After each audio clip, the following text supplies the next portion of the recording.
BJP আমি কেণ্ডিডেটটো আমি দিব নিবিচাৰোঁ আৰু সেইটো হ'বলৈ আমি নিদিওঁ যে বিজেপি যেনেকৈ নকওঁ কিয় আমাৰ কোকৰাঝাৰ সমষ্টি আমাৰ UPPLৰে হ'ব তাৰ কাৰণে আমি যৎপৰোনাস্তি আমি চেষ্টা কৰি আমাৰ কেণ্ডিডেটটো আমি আনিম।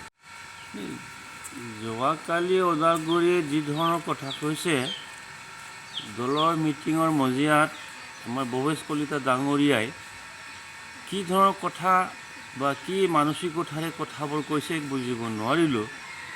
কিন্তু এতিয়া আমি বিজেপিৰ লগত UPPL চৰকাৰ চলি আছে যদিও আমাৰ যিটো নেতৃত্ব BTCত আমি যেনেকৈ মানে শাসন চলাই আছোঁ সেইটো অকল আজিৰ কথা নহয়, আমি বহু কষ্টৰ মাজেৰে আহি এইখন চৰকাৰ আমি গঠন কৰিবলৈ সক্ষম হৈছোঁ। তাৰ আগতে BLT চৰকাৰ হৈছে য'ত BPFৰ নেতৃবৃন্দ লৈ আমাৰ হাগ্ৰামা মহিলাৰী ডাঙৰীয়ে শাসন কৰিছিলে। এই সময়ততো বিজেপিৰ লগত মিত্ৰতা আছিল। এতিয়া আমাৰ প্ৰমোদ বড়ো ডাঙৰীয়াৰ যিটো বেকগ্ৰাউণ্ড সেইটো চাওক, ইমান এটা ষ্ট্ৰাগল ইমান এটা আন্দোলনৰ মাজেৰে আহি এতিয়া UPPL চৰকাৰ গঠন কৰিলোঁ আৰু তাতে আমি বিজেপিৰ লগতো মিত্ৰতা কৰিছোঁ।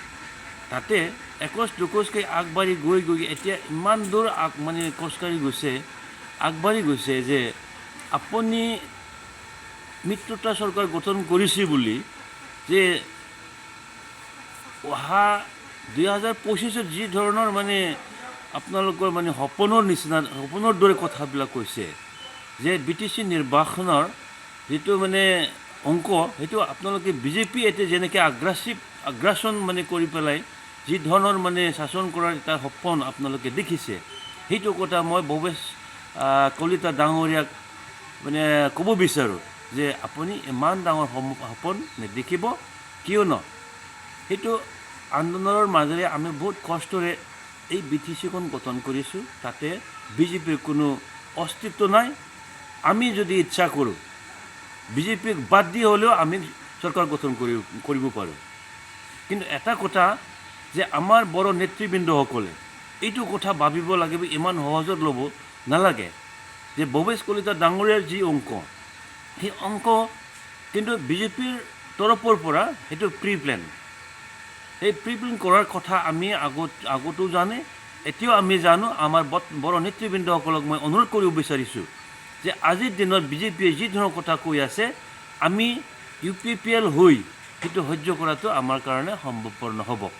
দল আছে যিমানবোৰ মানে সংগঠন আছে এই গোটেই সংগঠনবিলাক আমি BTCক কেনেকৈ বিজেপিৰ আগ্ৰাসনৰ পৰা ৰক্ষা কৰিব পাৰে তাৰ কাৰণে আমি বৰ কাম কৰিব লাগিব।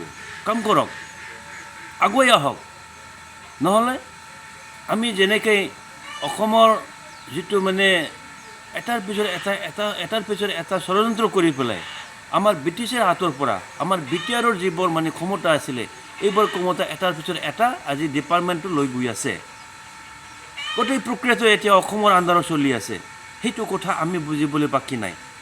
গতিকে কি ষড়যন্ত্ৰ চলি আছে সেইটো কথা আমাৰ মানে ক'বলৈ আৰু মানে বেছি দ্বিধাবোধ নকৰোঁ, আমি ক'বলৈ বাধ্য হ'ব। সময় আহি পৰিছে যিটো আগন্তুক যিটো মানে লোকসভা নিৰ্বাচন তাৰ আগতে তাৰ এটা বিস্ফোৰক মানে তথ্য এতিয়া আমি ক'বলৈ বাধ্য হ'ব।